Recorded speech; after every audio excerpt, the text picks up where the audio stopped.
ভালো যদি বাসতে চাও নবীকে বাসো, কয়নি? ভালো যদি বাসতে চাও নবীকে বাসো, নবী তরানেওয়ালা, নবী বাঁচানেওয়ালা, কয়নি? গান আমরা গাইতে পারি না? গান গাওয়ার জন্য তো আল্লাহ দুনিয়ায় পাঠান নাই।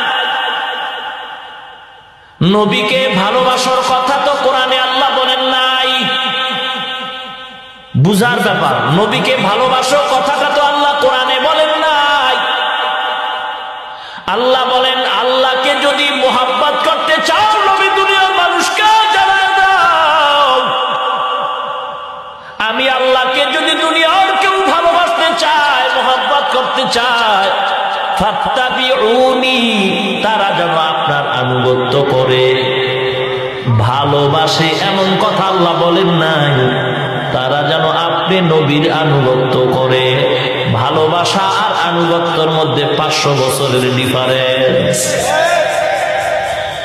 ও মুসলমান, আবু জাহাল তো নবীকে ভালোবাসে, আবু লাহাব তো নবীকে ভালোবাসে।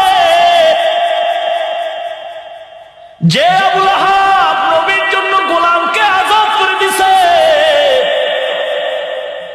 নবীর চাচা আবু তালিব নবীরে কতই না ভালোবাসে। নবীজির বিবাহের খুতবা আবু তালিব পড়ছে গো। নবীকে এত ভালোবাসে আবু তালিব, নবীজির বিবাহের খুতবা আবু তালিব পড়েছে।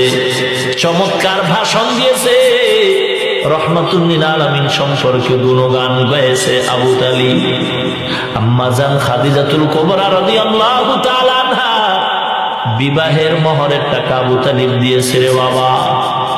এর নামই ভালোবাসা, কিন্তু আনুগত্যের বেলায় আবু তালিব রাজি না। আমার আল্লাহ কয় ভালোবাসলে তো নবীকে পাওয়া যায় না, ভালোবাসলে তো নবী পাওয়া যায় না। নবীকে যদি পাইতে চাও নবীর আনুগত্য করবে বাবা। কেমনে করবা? পয়গম্বর তার ব্যাখ্যা করেছেন, মান আতাআনি দাখালাল জান্নাতা ওয়া মান আসানি ফাকাদ আবা। যারা আমার আনুগত্য করবে তারা আমার সুন্নতের মালা যেন গলায় লাগায় দেয়। কিসের মালা? সুন্নতের মালাটা গলায় লাগায় দেয়, তাহলেই তো আনুগত্য হবে। অনেকে আমাকে ভালোবাসে, কিন্তু আমি যেই দল করি সেই দল অনেকেই করে না। কি ব্যাপার? ভালোবাসি বাট আনুগত্য করি না। আনুগত্য